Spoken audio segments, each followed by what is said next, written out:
Alright guys, so long story short, I had to wait with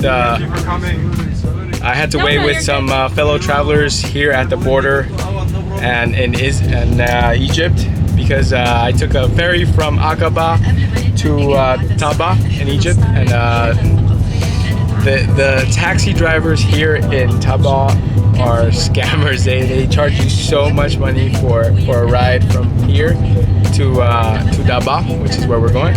So me and other travelers, we decided that was not fair, and we decided to call a taxi from Dahab to come pick us up at like less than half the price of what the taxi drivers are offering here. The thing is, we had to wait another like an hour and a half, an hour 45 minutes for the taxi driver to arrive. In the meantime, we were just waiting and talking about life and talking about travel. Anyways, interesting experience, and I'll see you guys in Dahab.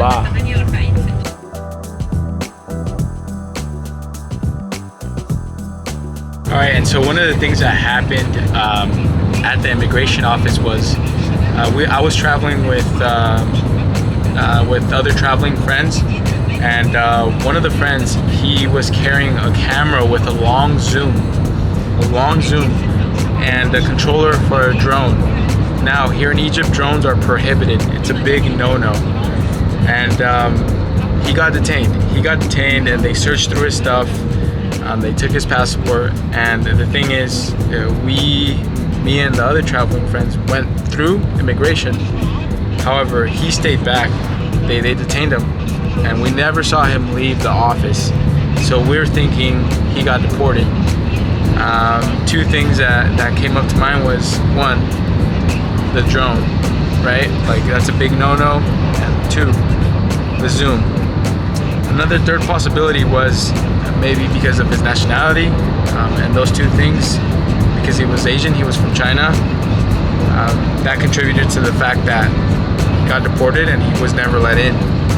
So just an interesting experience that I got to witness, because we were traveling with him, me and another friend. We were about to get detained. However, we told the officers, hey, like, we just met him on the ferry. We had no connections with them, and we were able to just swiftly pass the office and get to the waiting of the taxis.